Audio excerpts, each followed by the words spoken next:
Hello, and thanks for joining us today for the latest Technology Networks webinar, Generation and Functional Characterization of Human-Induced Pluripotent Stem Cell-Derived Cardiomyocytes. I'm Karen, Science Writer for Technology Networks, and I'm here to moderate the event.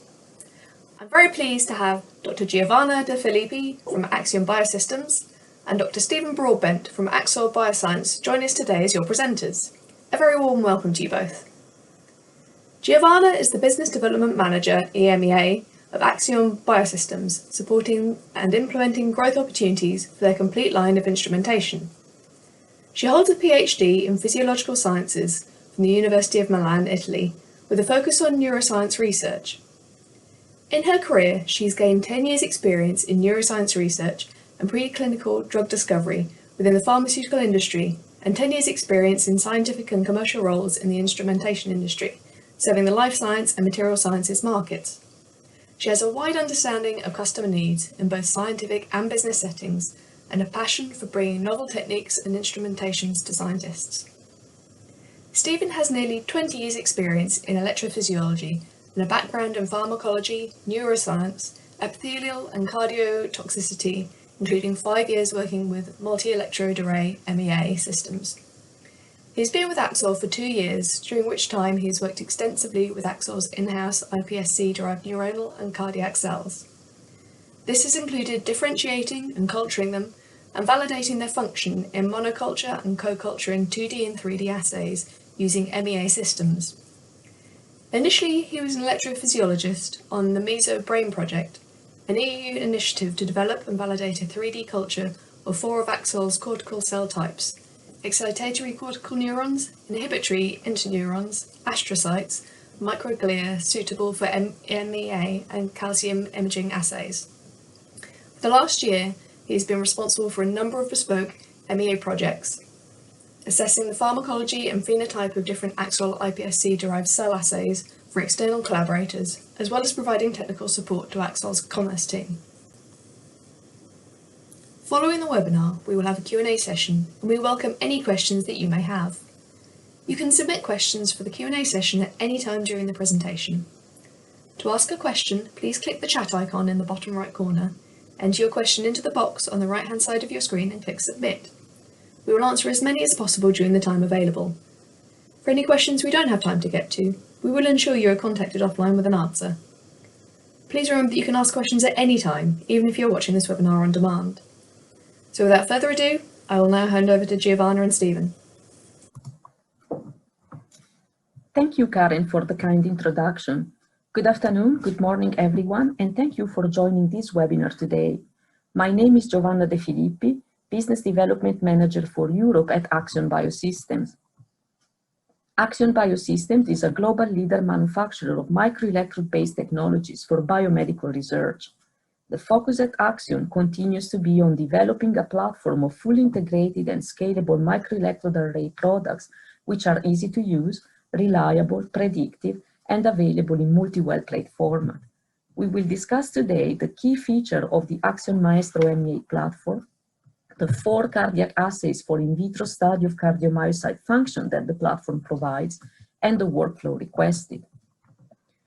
A microelectrode array is a grid of extracellular electrodes embedded in the substrate of a tissue culture dish or plate. Cardiomyocytes or neurons are cultures on top of the electrode. When they start firing action potentials, these are detected extracellularly by the electrode array. Therefore, MEA allows for electrophysiological recording of electroactive cells in a non-invasive and label-free manner. The Maestro Pro and Edge are Axion flagship products for MEA recording. They differ for the total number of electrodes, which affects what format of MEA plates can be used.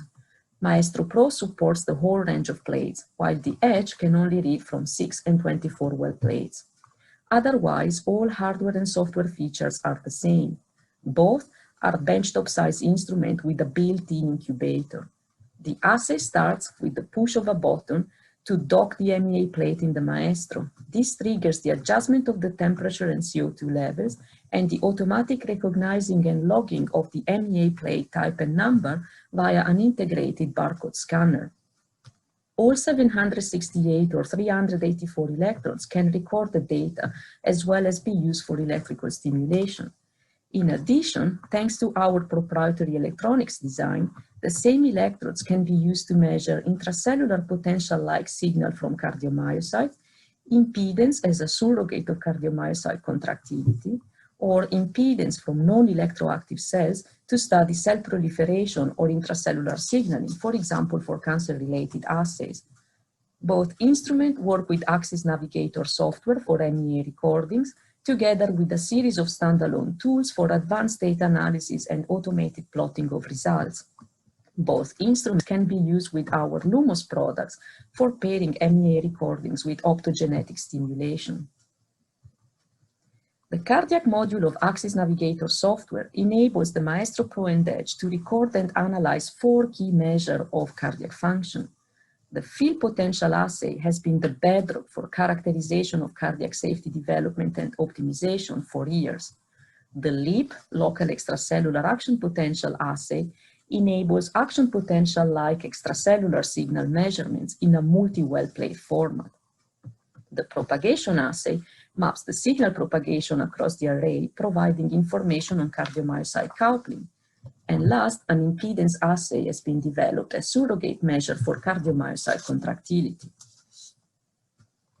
The action potential measured in cardiomyocytes with patch clamp or other intracellular techniques show an initial fast depolarization sustained by activation of voltage-dependent channels, followed by a plateau period of depolarization sustained by activation of voltage-dependent calcium channels. And on opening of voltage-dependent potassium conductances, repolarization occurs, bringing the membrane potential back to rest. The corresponding signal measured with MEA field potential only show 2 distinctive features, an initial deflection corresponding to the sodium spike and a late small wave, the T wave, corresponding to the repolarization phase. Overall, the shape of the field potential signal bears resemblance to the signal of a clinical ECG from the entire heart, with clear marker of the depolarization and repolarization phases. At the core of the various cardiac assays enabled by the Maestro platform is the cardiomyocyte MEA assay, which relies on the measurement and analysis of the cardiac field potential arising from the propagation of the cardiac action potential across the functional syncytium. As we just mentioned, clear markers of the field potential are the initial fast spike, which enables the quantification of the spike amplitude, of the beat frequency, as well as of irregularities of the beating pattern, and the detection of the T wave, which enables quantification of the field potential duration, FPD, and the detection of early after depolarization events, EADs, which are indicative of arrhythmia. The cardiomyocyte assay is amenable for use with human stem cell-derived cardiomyocytes and is able to capture and quantify the pharmacological block or modulation of ion channels with same results of other electrophysiological techniques traditionally used for pharmacology and toxicity studies. Moxifloxacin, a human ERK potassium channel blocker, induces a concentration-dependent prolongation of repolarization and incidence of EADs. Nifedipine, an L-type calcium blocker, shortens the repolarization at increasing concentration. Mexiletine, a sodium channel blocker, concentration-dependently reduces the spike amplitude.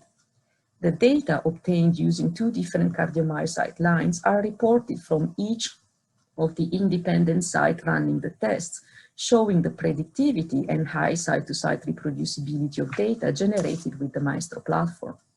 These data were collected as part of the SIPA initiative led by the FDA that Axion participated to. The scope of the SIPA comprehensive in vitro pro-arrhythmia assay effort was to call for the use of human stem cell-derived cardiomyocyte for the preclinical assessment of pro-arrhythmic risk of new drug candidates. The results from blinded phase 1 and phase 2 studies across multiple sites and with different cell lines show that the Maestro platform provides the highest score for accuracy and reproducibility of data from site to site, being testament of the very high quality of both hardware and software tools that track the biology with very high fidelity.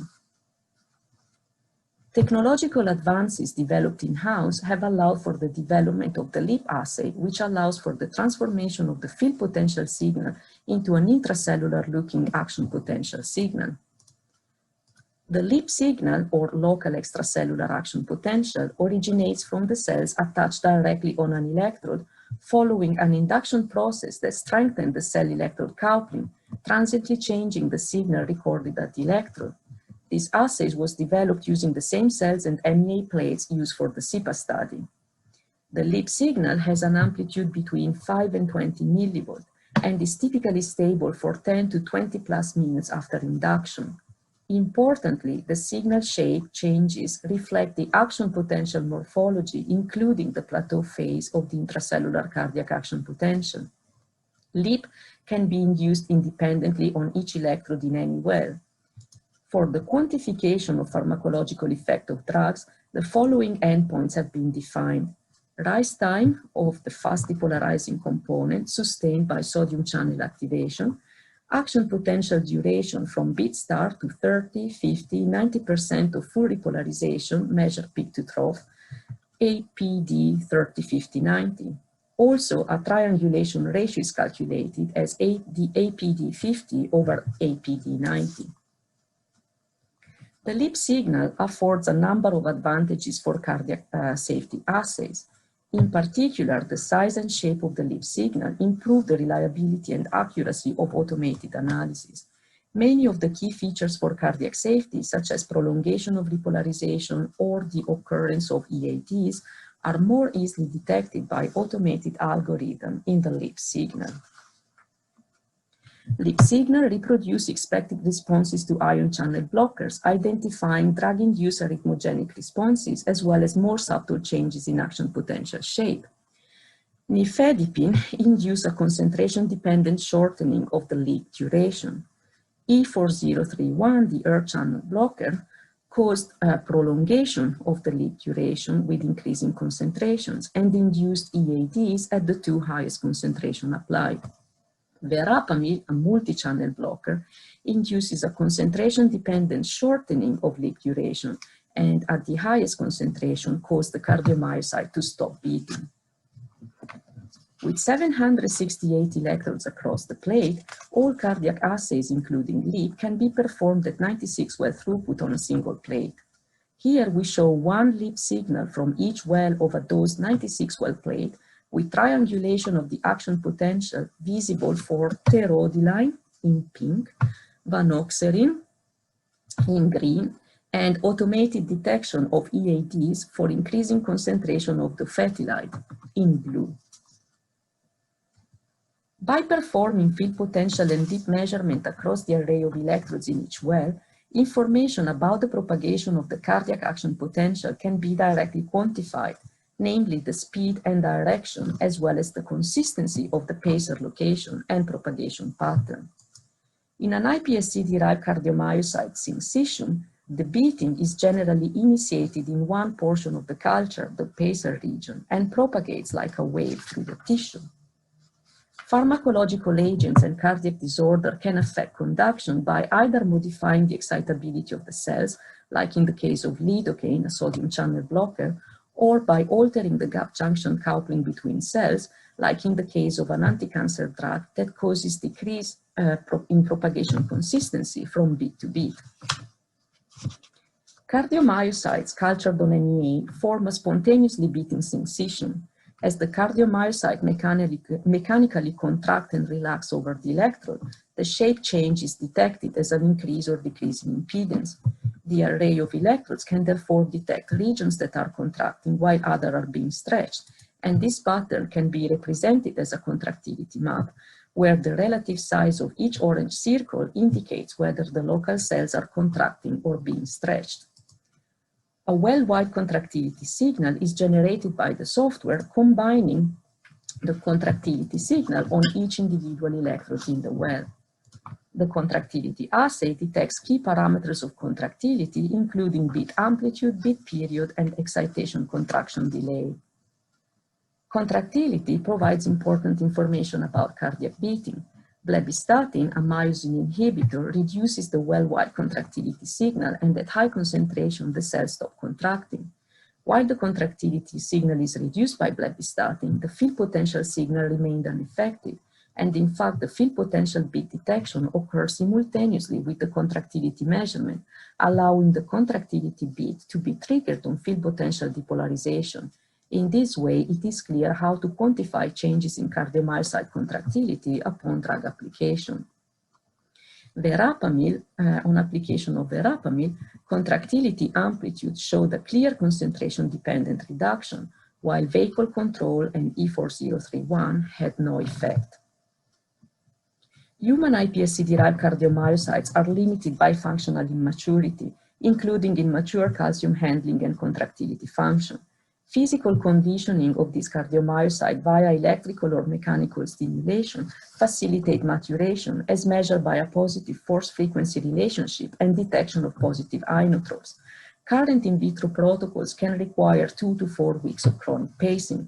Instead, using high-resolution contractility and local electrical stimulation, the maestro elicits functionally mature phenotypes already after 2 days. After 48 hours of 2 Hz pacings, cells were paced again at 0.8 up to 3 Hz. The paced wells in orange exhibited a positive force-frequency relationship, while the non-paced control wells showed a subtle negative relationship. In addition, the paced cardiomyocyte increased contractility beat amplitude in response to positive inotropes. The 4 cardiomyocyte assays described are enabled via the cardiac module of the Axis Navigator software, which has been designed to provide a straightforward and simplified approach to the setup, execution, and analysis of MEA experiments.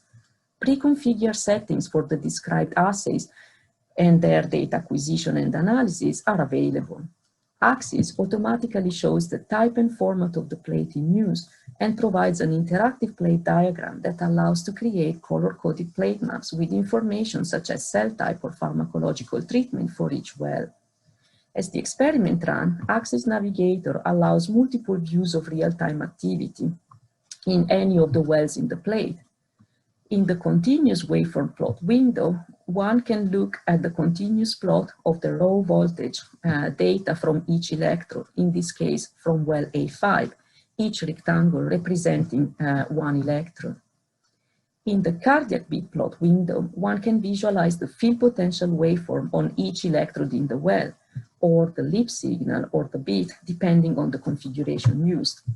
You can also visualize the propagation map, the beat period plot, and the arrhythmia detector. In the activity map window, the whole plate is represented and each square shows a well. Here, the activity, whether field potential, beat, frequency or amplitude, leap, frequency or amplitude, beat, frequency or amplitude, is color-coded. Warm colors indicating a high value of either parameter. This provides an immediate visualization of the activity across the entire plate, allowing correlation to either the culturing conditions or the pharmacological treatment applied. Axis Navigator allows the recording and analysis of raw data with automated detection of cardiac assay endpoints. The endpoints can be compiled by electrode, well, and treatment type, and exported to the axiometric plotting tool. The cardiac analysis tool is a semi-automated standalone tool providing reliable detection and fine-tuning of field potential duration and corrected field potential duration detection by allowing manual inspection of the traces and override capability. It also allows the analysis of the leap signal. In addition, it is used for arrhythmia identification and classification according to the SIPA criteria. Data endpoints can be exported for plotting. The Axis metric plotting tool allows automatic plotting with various display options of endpoint statistics from either Axis Navigator or the cardiac metric tool, allowing easy comparison across different files and time points. It also allows to export features and figures and related values. The workflow to set up and run the 4 cardiac assays is very simple. Plate the cardiomyocyte on Axion MEA plate of desired type and format. Load the plate into the maestro and allow the environmental chamber to automatically equilibrate. Use the cardiac module of the Axis Navigator to select the recording configuration for the assay of interest and start data acquisition. Multiple assays can be run successively on the same preparation, for example, field potential and leap, or field potential and contractility, unpaced or paced, electrically or optically. At the end of the recording, you can position the plate back in the incubator and repeat the measurement daily if you are studying chronic effect of drugs or are characterizing models of cardiac disease. In summary, we learned that Maestro Pro and Edge MEA platform provides label-free, functional, and comprehensive assays to assess the effect of drugs on cardiomyocyte excitability and contractility using the same plate and preparation. It enables high-throughput assay formats supported for both excitability and contractility, and comprehensive automated analysis of excitability and contractility of cardiomyocyte for fast turnaround of data, and indeed enables acquisition of the 4 different assays without compromise on data quality. With this, I would like to thank you for listening and look forward to your questions after the next presentation. Thank you.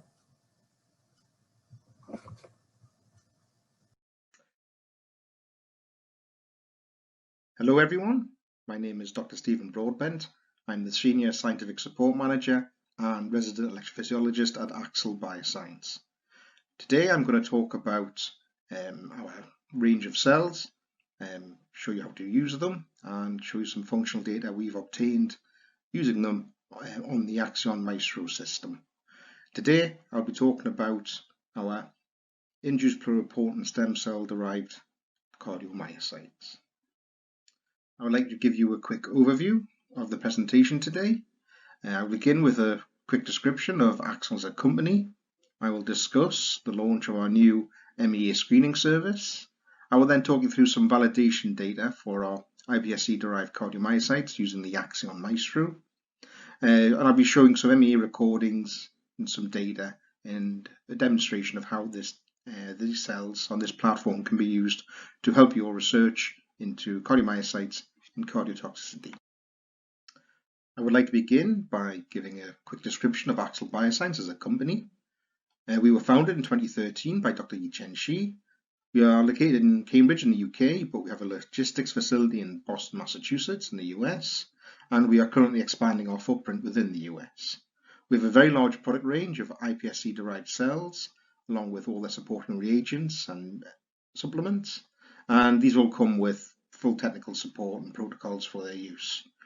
We see ourselves as a one-stop shop. We can take your cells from primary, fibroblasts and PBMCs, we can reprogram them, gene edit them, differentiate them into a range of end cell types. We can bank these, and increasingly now we can perform end-use assays for you. And our business model, we see ourselves helping you at any stage in this. We can take your cells at any point to any point, whatever you require. I mentioned our very large range of products, and I'll give you a quick overview of the sort of cells that we work with and can provide. Our company was founded on the use of iPSC-derived neuronal cells, and this remains a significant part of our portfolio. We have cell types from both peripheral and central nervous systems. We have sensory neurons, which with our maximizer we can take through to maturity within as little as 3 weeks. And we have a wide range of cells from the central nervous system, including cortical neurons, both healthy and disease lines, astrocytes, microglia, striatal neurons, and motor neurons. And we have a healthy pipeline with a whole range of additional neuronal cells coming through in the near future. As well as growing these cells individually, we have a wealth of experience growing these in co-culture. But today I want to talk about our cardiovascular line, primarily our iPSC-derived ventricular and atrial cardiomyocytes. We have these from the same donor, which is great if you want to do any sort of comparative studies. We also supply endothelial colony-forming cells, which are ideal for modeling angiogenesis or performing co-culture. It's an exciting time at Axel with the recent launch of our new MEA screening service. As I mentioned, we have an extensive catalogue of iPSC-derived cells and a wealth of experience of culturing these both individually and in co-culture. When we combine this with over 20 years worth of experience of electrophysiology and the recent purchase of the market-leading Axion Maestro MEA platform, these factors all combine to put Axel in a perfect position to offer a unique service, which we're very proud of. Our hiPSC-derived cardiomyocytes are ideally suited for being used on this platform. Our ventricular cardiomyocytes were launched in 2015, and we launched atrial cardiomyocytes from the same donor in 2018. We have now got extensive data showing the electrical function of these and their pharmacology. Using ICC, you can see our ventricular and atrial cardiomyocytes express all the classical cardiomyocyte markers. We've added to this by performing RNA-seq on all our major cell lines, and our atrial and ventricular cardiomyocytes express all the key markers you'd expect. They're all demonstrated here. If there are any sort of targets of interest which you don't see in our data, please just let us know and we can look them up for you and provide them, no problem. Now, pretty pictures are all well and good, but I'm an electrophysiologist and it's functional data that I'm interested in. I'm sure you're all familiar with this diagram. It is a representation of the cardiac action potential as measured through patch clamp, and it shows the various stages of the action potential, showing the influx and efflux of different ions at set points in the cycle. Now, patch clamp is great, but it is quite low throughput, very technically demanding, which is why Axel has invested heavily in our MEA platform, the Maestro. Now, if you're not familiar with the MEA system, it doesn't measure the action potential, it measures the field action potential. This is the first derivative of the action potential. It's essentially measuring the slopes. And each part of this waveform, which looks very much like an ECG, relates directly to the cardiac action potential. You get this initial upwards spike, which relates to this sort of sodium influx stage. You get a downward deflection related to the potassium efflux, and then a prolonged calcium plateau phase over here. And then when the action potential begins to end, you get this rectification, this potassium efflux at the very end relating to this section of the action potential. So although it is different, you can relate directly to it, and I'll demonstrate later. You can use this waveform to tell a lot about the pharmacology of the cells we're examining. I want to show you a video now of our atrial and ventricular cardiomyocytes plated on an Axion Maestro MEA plate. Just press play here and off we go. It's a 48 well plate format. On the left we have atrial cardiomyocytes plated, and on the right ventriculars. This is the heat map. It shows the activity across the plate within the wells, and it also shows the most active of electrodes within each well. It also shows you how many electrodes are active within the well, gives a sense of activity. This is about day 12 after thawing, so culture for 2 weeks, and already you can see most of the wells are very nicely active.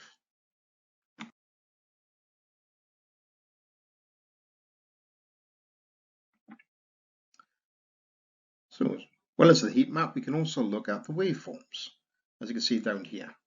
So we'll select a good looking well, click on this, and here you can see the waveforms being produced by each electrode within that. So as you can see, 14 of the 16 are nicely active. You can also zoom in and look at the average waveform in that. So you can see this one here is a very nice atrial cardiomyocyte waveform. We can then look at one of the ventricular ones as well. So we'll pick one which looks very nice. You have the conduction velocity up here, and this is the ventriculars, and you can see they're markedly different from the atrials. Just zoom in a bit. There we go, you can see that. So it's again classic textbook ventricular waveform.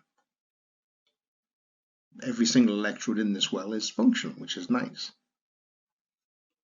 And then if we look at the average waveform, again you can see that you get read-offs of field action potential duration and the spike heights. You can look at the conduction velocities across the well, and if you add a drug or anything, you can see how that is perturbed. So the previous two videos showed how you could use the MEA system in our cardiomyocytes to look at the differences between atrial and ventricular cardiomyocytes. Those were wild type. You could have looked at disease phenotype, which Axel can create for you or derive from the patient, and to see if there's any sort of obvious phenotypical changes. But obviously a lot of people are going to be interested more in the pharmacology. This is some old data of mine from primary rat cardiomyocytes. Waveforms are slightly different from human, which is why our human iPSCs are a much better model, but it still shows a lot of the good basics about the pharmacology of cardiomyocytes. Here we have Defetelide, textbook hERG blocker. In blue we have before the drug is applied, you add the drug and you get this prolongation, this QT prolongation, which is immediate red flag in terms of cardiotoxicity. In comparison with nifedipine, a calcium blocker, you can see from before and after the drug is applied a marked shortening of the calcium plateau, exactly as you expect with a calcium blocker. For something like lidocaine, a sodium blocker, there isn't really that much difference in the later waveform, but you see this massive decrease in the initial spikes. And with a non-hERG blocking potassium blocker like 4-AP, we see small changes in the QT interval, but nothing compared to what you saw with the hERG blocker.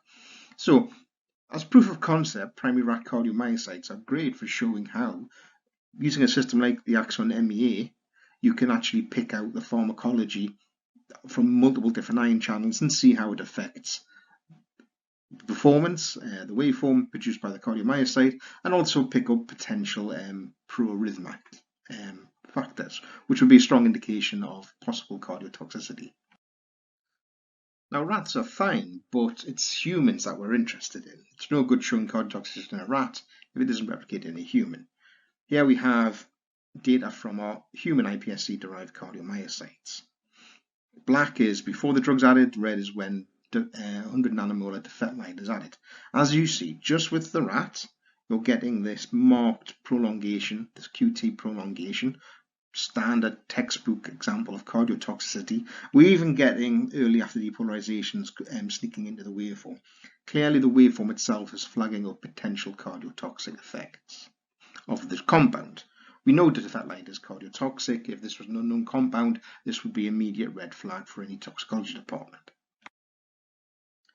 If we look at the underlying mathematics behind this apparent QT prolongation, or well, more technically the activation recovery interval, you can see there is a small increase. It is statistically significant. It's only about 30 milliseconds.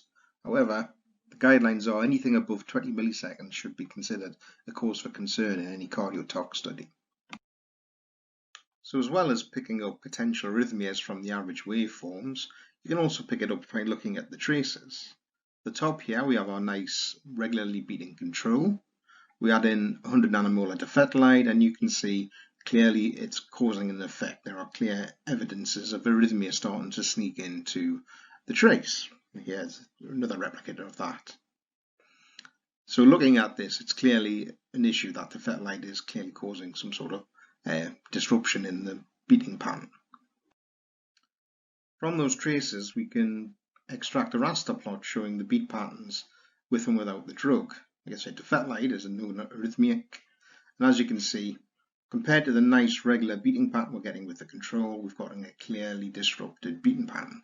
The arrhythmia is quite marked from the raster plot. If you want to look at that more mathematically, you can look at the RR interval, which is basically the difference between the spikes. And as you can see with the defetelide, not only is the interspike interval, the RR interval increased, but the standard deviation of that is massively increased as well. So whereas there is an error bar there with control, we can barely see it, it's so regular. With the defetelide, you've got this large standard deviation. This is again a classic sign of cardiotoxicity. If you move on to nifedipine, the calcium blocker, again, just like we saw with the primary rat cardiomyocytes, there isn't really a huge amount of difference in the initial spikes, but we do notice a marked reduction in this calcium plateau phase. The waveform is massively reduced in duration, exactly what we saw with the rat primary cardiomyocyte, but obviously with a lot more applicability to humans. This shortening of the QT interval might not be immediately apparent from looking at the traces, but if you look at the raster plot and the mathematics underneath it, it's quite clear there is a significant reduction in that pseudo Q2 interval. Similarly, if we move on to lidocaine, that classic sodium blocker, compare that with the primary rat cardiomyocytes, we see very little change in the later waveform, but marked reduction in those initial spikes. If you zoom in to look at that, it's quite clear that what we see with the primary rack cardiomyocytes is replicated in our hiPSC-derived cardiomyocytes. And if you look at the underlying mathematics, it's quite clear how marked this reduction in that first peak amplitude is. The lidocaine is clearly blocking the sodium channels, and that's affecting the early form of that wave, the early part of that waveform. So I hope that was an interesting taster of what our cells can do on the Axi and Maestro and how useful they could be in your research. Future steps for us, we're continuing to add compounds from the CIPAL panel to that. We hope to have the full panel completed soon and validated against our cells. We've got some very interesting data on contractility. I just don't have time to go through today. We're very excited about the Axon Maestro's LEAP technology, which produced like a pseudo patch clamp type waveform. And we've got some interesting experiments planned for that. We also will be looking at long-term cardiotoxicity using the inbuilt impedance system to look at whether things like doxorubicin are mimicking the long-term cardiotoxicity in our cardiomyocytes. And as part of our gene editing reprogramming, we will eventually move on to disease models. We've already got a few of those in the pipeline.